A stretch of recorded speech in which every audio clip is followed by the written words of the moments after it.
Hello friends, welcome to my YouTube channel. This is Naim Chaudhary. We are learn our science topic. Last video we learned nutrition and diet.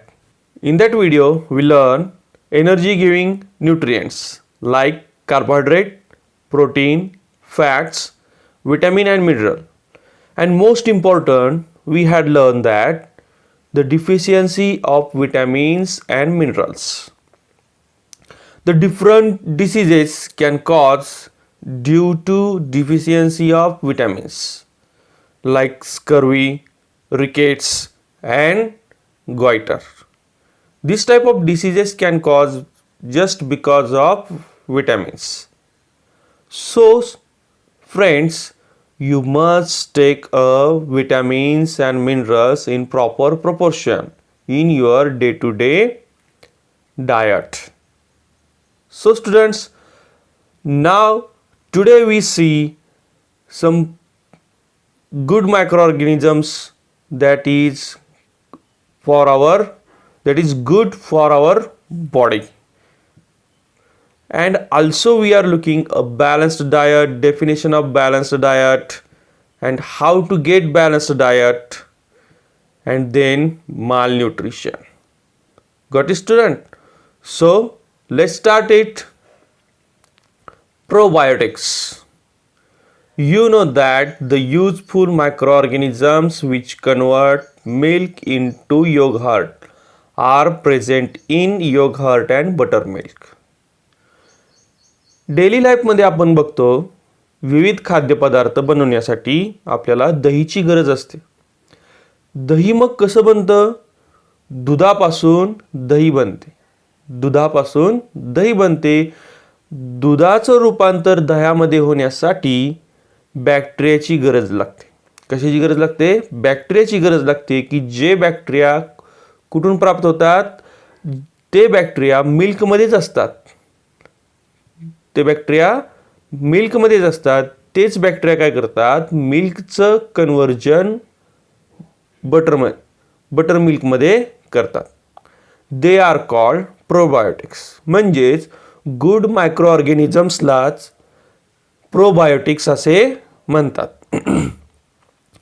Lakhs of microorganisms reside in our intestines. आपल्या पोटामध्ये, आतड्यामध्ये भरपूर probiotics किंवा good मायक्रोऑर्गॅनिझम्स हे present असतात. Their presence in such large numbers is essential for our health. बघा, आपण मायक्रोऑर्गॅनिझम्स म्हणलं तर काय समजतो? मायक्रोऑर्गॅनिझम्स हे शरीरासाठी अपायकारक आहेत. मायक्रोऑर्गॅनिझम्समुळे शरीराला विविध रोग जडतात, आपण आजारी पडतो, हे तर गोष्ट आपल्याला माहीत आहे. परंतु there are some good microorganisms also that helps the body. आपल्या बॉडीची मदत करण्यासाठी सुद्धा काही गुड मायक्रोऑर्गॅनिझम्स आपल्या बॉडीसाठी, आपल्या बॉडीमध्ये असणे गरजेचे आहे. Hence, to maintain them in our body, we should include probiotics such as yogurt, buttermilk in our daily diet. आपल्या शरीरामधील गुड मायक्रोऑर्गॅनिझमचं जे प्रमाण आहे ते टिकवून ठेवणे, आपल्या शरीरातील जे मायक्रोऑर्गॅनिझम्स आहेत त्यांचं प्रमाण टिकवून ठेवणे हे आपल्यासाठी खूप गरजेचं आहे. मग ते मायक्रोऑर्गॅनिझम्स जे आहेत ते योगर्ट, बटरमिल्क, दही, ताक यांच्यापासून आपल्याला काय होतात? हे गुड मायक्रोऑर्गॅनिझम्स आपल्या शरीराला प्राप्त होत असतात. When we suffer from loose motion and vomiting, we throw out microorganisms along with intestinal water. ज्यावेळेस जुलाब, उलटीसारखे आजार आपल्याला जडतात, या आजारामध्ये हे जे गुड मायक्रोऑर्गॅनिझम्स आहेत ते काय होतात? शरीराबाहेर टाकून दिले जातात. यांचं जे प्रमाण आहे ते प्रमाण काय होते? कमी होते. Some medicine can also kill them. ज्यावेळेस आपण आजारी पडतो, आजारी पडले की आपण अँटीबायोटिक्स घेतो. अँटीबायोटिक्स काय करतात, शरीरामधील सर्वच मायक्रो ऑर्गॅनिझम्सला काय करतात, किल करण्याचा प्रयत्न करतात. त्यामध्ये हे जे गुड मायक्रो ऑर्गॅनिझम्स आहेत, ज्याला आपण प्रोबायोटिक्स म्हणतो, हे सुद्धा काय होतात, हे मरण पावतात. Therefore, we need to take extra yogurt, buttermilk to restore their number. त्यामुळे आपण ज्यावेळेस निरोगी होऊत, सदृढ होऊत, त्यावेळेस आपण काय केले पाहिजेत, योगर्ट किंवा बटर मिल्कचं सेवन केलं पाहिजे. ताक आणि दही घेतले पाहिजे. ज्यामुळे काय होईल, जे काही गुड मायक्रो ऑर्गॅनिझमचं प्रमाण आपल्या शरीरामध्ये कमी झालेलं आहे, ते प्रमाण योग्यरित्या काय होईल, लेवलवरती येईल, भरून येईल. व त्यामुळे आपल्या पोटाची जी काही चयापचयाची क्रिया आहे, पचनाची जी क्रिया आहे, ती पचनाची क्रिया काय करेल, योग्य प्रमाणात काम करेल. अ बॅलन्स्ड डाएट. बघा, संतुलित आहार हे घेणं खूप महत्त्वाची गोष्ट आहे. आहाराच्या कमतरतेमुळे कोणते रोग होतात, कोणत्या विटॅमिनमुळे कोणता रोग होतो, कोणते कार्बोहायड्रेट्स कमी खाल्ल्यामुळे काय रोग होतात, हे आपण लास्ट व्हिडिओमध्ये पाहिलेलं आहे. ह्या व्हिडिओमध्ये आपण बघूयात अ बॅलन्स्ड डाएट, संतुलित आहार. All that we consume during the day is together called our diet. दिवसभरामध्ये आपण जे काही अन्न पदार्थ खातो, ब्रेकफास्ट, लंच, डिनर, ह्या तिन्ही आपण काय करतो, एक डाएट घेतो. या डाएटमध्ये जे काही आपण अन्न पदार्थ खातो, त्याला आपण काय म्हणतो, डाएट असे म्हणतो. A diet containing adequate quantities of all nutrients is called a balanced diet. आपल्या डाएटमध्ये बघा, ब्रेकफास्टमध्ये आपण पोहे, उपीट किंवा काही लोक दूध वगैरे घेतात. लंचमध्ये काय, चपाती, भाकरी, राईस, डाळ, व्हेजिटेबल्स, या सर्व गोष्टींचा काय असतो, समावेश असतो. या सर्व गोष्टींचा ज्यावेळेस काय असतो, आपल्या डाएटमध्ये समावेश असतो, त्या डाएटला म्हणायचं बॅलन्स्ड डाएट, संतुलित आहार. ठीक आहे. To build strong and healthy body you need all nutrients in right proportion and in sufficient quantities in our daily diet. जर तुम्हाला तुमची तब्येत स्ट्रॉंग आणि हेल्दी बनवायची असेल, तुम्हाला जर सदृढ आणि निरोगी राहायचं असेल, तर तुमच्या डाएटमध्ये तुम्ही बॅलन्स्ड डाएट घेतलाच पाहिजे. बॅलन्स्ड डाएट म्हणजे तुम्हाला काय घेतले पाहिजे तुमच्या डेली डाएटमध्ये, बघूयात. फॅटी सबस्टन्स, ऑइल, घी, बटर, हे ज्यावेळेस आपण अन्न शिजवतो त्यावेळेस त्यांचा वापर केला जातो. किंवा काही जण वरून सुद्धा घी घेऊन काय करत असतात, अन्न ग्रहण करत असतात. Milk product, meat, fish, egg, हे प्रोडक्ट घेतलेच पाहिजेत. यांपासून आपल्याला काय मिळेल, कार्बोहायड्रेट, प्रोटीनचं प्रमाण मिळेल. फ्रूट्स अँड व्हेजिटेबल्स, ही गोष्ट खूप महत्त्वाची आहे. आपण पालेभाज्या खाल्ल्याच पाहिजेत. त्यामुळे विटॅमिन आणि मिनरल्स आपल्या शरीराला प्राप्त होतील. त्यासोबत फायबरसारख्या गोष्टीसुद्धा आपल्याला प्राप्त होतील. सिरियल अँड पल्सेस, तृणधान्य, कडधान्य, हे आपण डिफरंट डाएटमधून बघा, इथं तुम्ही पाहू शकताय चपाती, भाकरी, बटर, पाव, ह्यासारख्या पदार्थापासून आपल्याला सिरियल्स अँड पल्सेस काय होतील, प्राप्त होतील. म्हणजे ह्या गोष्टी आपल्या डाएटमध्ये इन्क्लूड असणे गरजेचंच आहे. तुम्ही जर फक्त काय करत असाल, फक्त राईसच ग्रहण करत असाल, राईसच खात असाल, फक्त चपाती आणि पातळ भाजीच घेत असाल, म्हणजे डाळ आणि चपाती, म्हणजे तिथं तुम्हाला फक्त प्रोटीन्स मिळणार, कार्बोहायड्रेट मिळणार नाही. जर फक्त राईस घेत असाल तर फक्त कार्बोहायड्रेट मिळेल, प्रोटीन मिळणार नाहीत, व्हेजिटेबल्स मिळणार नाहीत. आणि त्या सर्व गोष्टींमुळे आपल्या शरीराला एक हेल्दी डाएट किंवा कार्बोहायड्रेट, प्रोटीन, फॅटची कमतरता होऊन आपले शरीर सदृढ दिसणार नाही. आपण नेहमी आजारी पडण्याची शक्यता होऊ शकते. सिग्निफिकन्स बघूयात डाएटचे. And increase the capacity to work. जर तुम्ही बॅलन्स्ड डाएट घेत असाल तर तुमची काय होते, काम करण्याची क्षमता, कार्य करण्याची क्षमता, विचार करण्याची क्षमता, अभ्यासावरती लक्ष लागण्याची क्षमता काय होते, वाढली जाते. काही लोक काय करतात, आपला जो डाएट आहे तो बॅलन्स्ड घेत नाहीत आणि लक्ष लागत नाही म्हणून एक्स्ट्रा औषधे वगैरे घेत असतात बघा. त्याचा काहीही उपयोग होणार नाही. तुम्ही फक्त बॅलन्स्ड डाएट घेत चला, तुमचा अभ्यासावरती लक्ष लागणार, तुम्हाला जो काही अभ्यास आहे तो व्यवस्थित लक्षात राहणार. Good physical and mental health. Physically आणि मेंटली तुम्ही कसे होचाल, फिट होचाल, स्ट्रॉंग होचाल. Increase the capacity to fight resistance and resist disease. म्हणजे एखाद्या किरकोळ आजार, सर्दी, खोकला यांसारख्या आजारांना तुम्ही काय करू शकताल, जास्तीत जास्त रेजिस्टन्स करू शकताल. तुमची रेजिस्टिव्हिटी पॉवर वाढेल, इम्युनिटी तुमची वाढून येईल, त्यामुळे तुम्ही लवकर आजारी पडणार नाहीत. Helps in proper growth of body. तुमच्या शरीराची चांगली वाढ होईल, तुमची पर्सनॅलिटी चांगली दिसून येईल, सदृढता, स्ट्रॉंगनेस, स्ट्रेंथ तुमची काय होईल, चांगली दिसेल.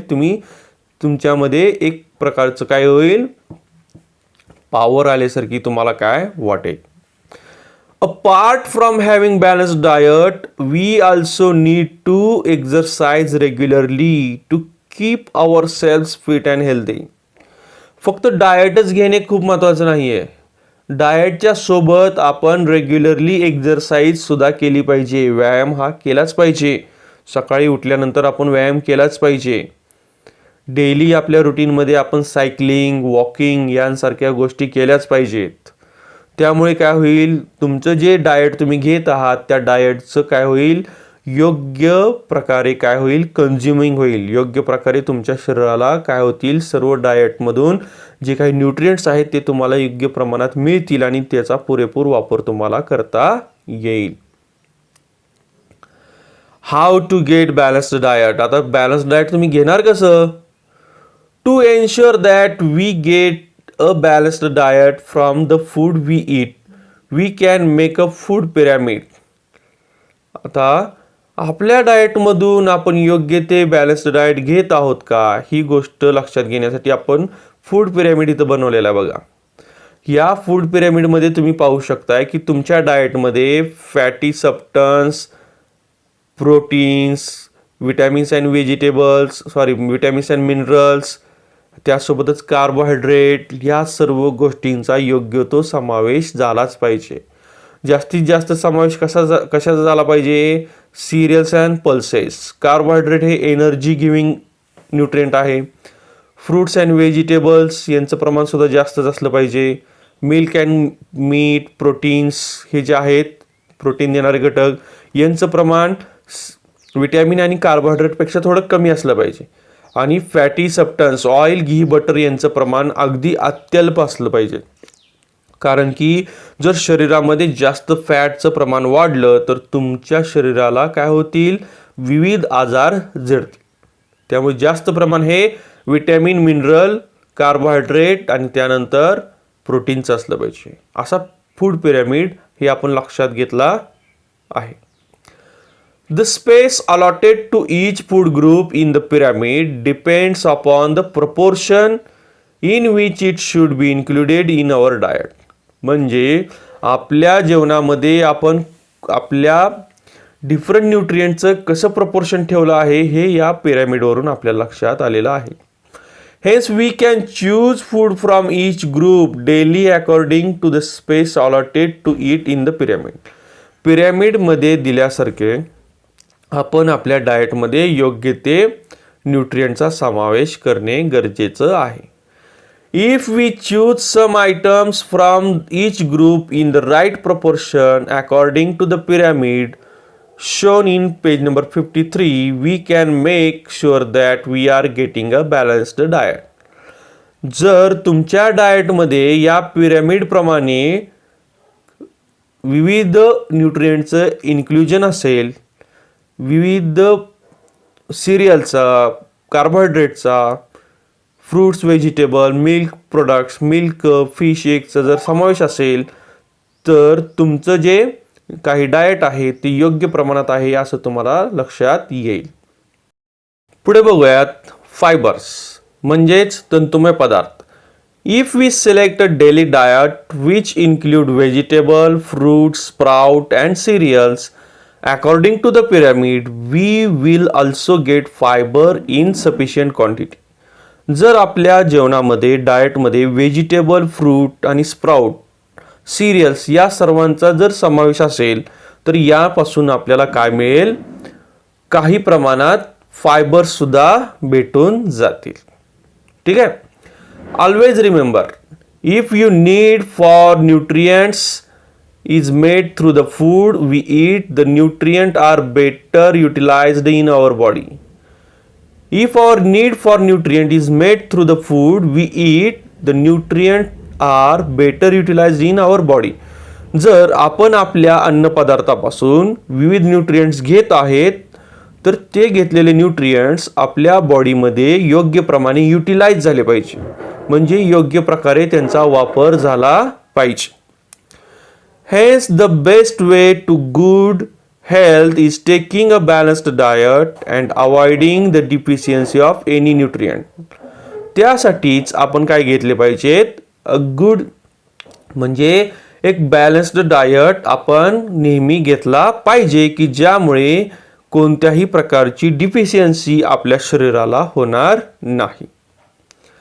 Can you recall what trouble do we have to face if we do not get enough fibre from our daily diet? जर आपल्या डाएटमधून आपल्याला जर इनफ फायबर जर भेटले नाहीत तर आपल्याला काय त्रास होतो? आपल्याला डायजेशनचा प्रॉब्लेम होतो. अन्न जे पचन आहे ते पचन व्यवस्थित होत नाही. नंतर ते डायजेशनचा प्रॉब्लेम झाल्यामुळे पोटदुखी किंवा पोटाचे त्रास सुद्धा होऊ शकतात. What care must be taken to make sure that fiber is not lost or removed from the body removed from the food we eat? म्हणजे आपण जे अन्नपदार्थ खात आहोत त्या अन्नपदार्थामधून जे फायबर्स आहेत ते फायबर्स पूर्णपणे नाहीसे होणार नाहीत. यासाठी आपण कोणती काळजी घेऊ शकतो सांगा बरं मला.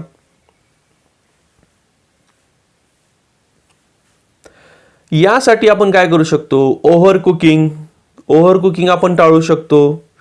त्यासोबतच wash the vegetables after cutting, म्हणजे व्हेजिटेबल्स कट केल्यानंतर आपण जर त्याला वॉश केल्या तर त्यामधून सर्व फायबर्स काय होतील?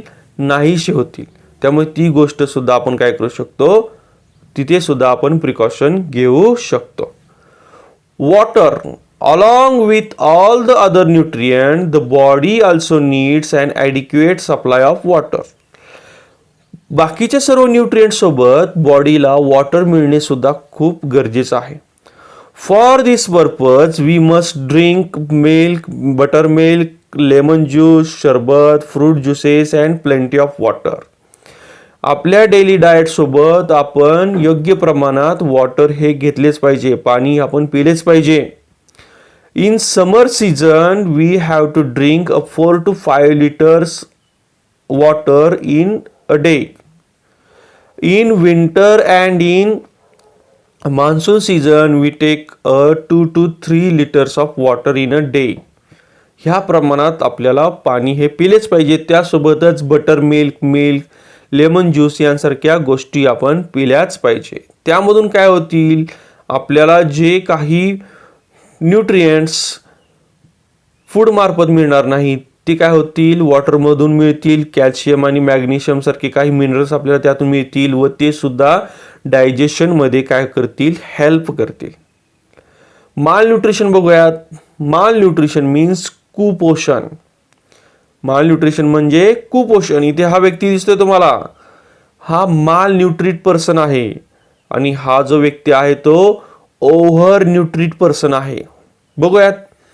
Malnutrition occurs when all nutrients that body needs are not obtained in the proper proportion from the diet. Malnutrition म्हणजे काय?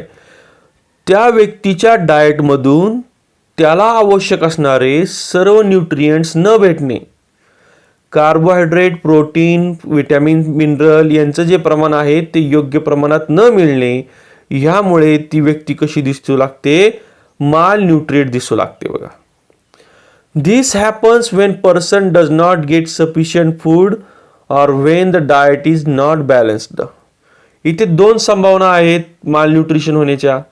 एक पहिली संभावना म्हणजे त्या व्यक्तीला योग्य प्रमाणात डाएट भेटले नाही, दिवसभरात जे काही 2 वेळेचं अन्न जे जरुरी आहे ते अन्न न भेटणे. दुसरी गोष्ट काय? त्याच्या डाएटमधून बॅलन्स्ड डाएट, योग्य ते न्यूट्रिएंट्स न मिळणे. ह्या 2 केसेसमधून, या 2 गोष्टीवरून तो व्यक्ती मालन्यूट्रिशन होण्याची शक्यता आहे. If one's diet exceeds one's need, it is called overnutrition. एखाद्या व्यक्तीच्या गरजेपेक्षा जास्त जर तो काय करत असेल, अन्न पदार्थ घेत असेल, तर त्याला म्हणतात ओव्हर न्यूट्रिशन. त्याला काय म्हणतात? ओव्हर न्यूट्रिशन असे म्हणतात. तिथे तुम्ही पाहू शकता ह्या व्यक्तीची गरज किती आहे त्यापेक्षा तो व्यक्ती काय करतोय? जास्त आहार घेतोय. त्यामुळे तो कसा झालेला आहे? ओव्हर न्यूट्रीट, फॅटी झालेला आहे. Use your brain power. Choose a balanced diet for 1 day according to your preference. तुमच्या दिवसभराच्या जेवणामध्ये तुम्ही बॅलन्स्ड डायट तुम्हाला प्राप्त व्हावा म्हणून तुम्ही कोणत्या अन्नाचा समावेश करचाल? काय करूया? चपाती, भाकरी, व्हेजिटेबल, फ्रूट्स, ठीक आहे, त्यासोबत डाळी, कडधान्य, ह्या सर्वांचा समावेश जर केला तर आपल्याला काय मिळेल? बॅलन्स्ड डायट मिळेल. जंक फूड बघा, chocolate, noodle, burger, pizza, cheese, bottled soft drink, attractively packaged snack, also ready fried food stuffs available in markets such as vadas, pakoras, etc. are very tasty and we like them very much. बघा, बाहेरचे जे products आहेत किंवा packaged जे products आहेत ते खाण्यामध्ये काय होते? आपल्याला खूप आनंद होतो. However, these food stuffs contain refined flour, sugar, oil in large proportion. परंतु हे जे बाहेरचे आपण ज्यावेळेस अन्न खातो त्यावेळेस त्या अन्नामध्ये शुगरचं प्रमाण जास्त असतं, ऑइलचं प्रमाण जास्त असतं. त्यासोबतच जे काही पीठ वगैरे ते वापरतात बनवण्यासाठी ते कसं असतं? रिफाइन्ड असतं, चाळणी केलेलं असतं. When refined flour is made from wheat और when sugar is made from sugar cane, many nutrients in the wheat और sugar cane are lost in the process. म्हणजे ज्यावेळेस गव्हाची चाळणी ज्यावेळेस करतो आपण, गव्हाच्या पिठाची चाळणी ज्यावेळेस करतो त्यामधून जे काही आवश्यक न्यूट्रिएंट्स आहेत ते काय होतात? सर्व निघून जातात. शुगर जे आहे, शुगरपासून सुद्धा आपल्याला काय मिळत असते? योग्य प्रमाणात न्यूट्रिएंट्स मिळत असते. Hence all we get from this food is energy and our hunger is satisfied. म्हणजे ज्यावेळेस आपण चांगल्या प्रतीचं अन्न ज्यावेळेस खातो, ज्यावेळेस रिफाइंड फ्लोअर्स न खाता आपण चांगल्या प्रकारचे गहू वगैरे खातो त्यावेळेस त्यांच्यापासून आपल्याला एनर्जी मिळते आणि आपली भूक काय होते? शांत होते. Naturally if we eat a lot of junk food we will get insufficient quantities of the item from other food groups. Junk food म्हणजे काय ते आपण बघूयात पुढे. जंक फूड म्हणजे तुम्ही जे बाहेरचे प्रोडक्ट खातात, पिझ्झा, बर्गर, वडा, पकोडा, ह्या सर्वांना काय म्हणतात? Junk food. जंक फूड म्हणजे त्यामध्ये न्यूट्रिएंटची कॅपॅसिटी कशी असणे? कमी असणे. तुमच्या शरीराला लागणारे जे काही आवश्यक न्यूट्रिएंट्स आहेत त्यांची क्षमता किंवा त्यामध्ये असणारं प्रमाण हे कसं असणे? कमी असणे. त्याला म्हणतात junk food. Naturally, if we eat junk food, we will get insufficient quantities of the items from the food group. If this happens frequently, our body soon experiences a shortage of protein, vitamin, mineral, and that may lead to a malnutrition. म्हणजे junk food जर तुम्ही नेहमी खात असाल, दररोज खात असाल, त्यामुळे काय होईल, तुमच्या बॉडीला लागणारे कार्बोहायड्रेट, प्रोटीन, हे जे न्यूट्रिएंट्स आहेत ते कमी होत जातील आणि तुम्ही काय होत जाचाल, हळूहळू तुम्हाला न कळतपणे तुम्ही माल नरिश होचाल. तुमच्या शरीराचे पोषण होणार नाही, कुपोषित दिसचाल तुम्ही. Junk food eaten frequently also cause obesity. Obesity is not good for our health. Obesity ही आपल्या शरीरासाठी चांगली नाही. ओबेसिटी जास्त असल्यामुळे आपल्या शरीराला विविध आजार जडण्याची शक्यता असते. त्यामुळे आपण काय केले पाहिजे, जेवढी आपली गरज आहे तेवढेच अन्नपदार्थ आपण खाल्ले पाहिजेत व सर्व अन्नपदार्थ आपण कसे खाल्ले पाहिजेत, घरामधीलच होम कुक्ड फूड आपण जास्तीत जास्त घेतले पाहिजेत. As such food do not supply all the necessary nutrients, they are called junk food. म्हणजे ज्या अन्नपदार्थामधून आपल्याला कार्बोहायड्रेट, विटॅमिन, मिनरल, फॅट ह्या सर्वांचं योग्य प्रमाण मिळत नाही, त्यांना काय म्हणतात, जंक फूड असे म्हणतात. बघा मित्रांनो, किती आवश्यक आहे आपल्या शरीरासाठी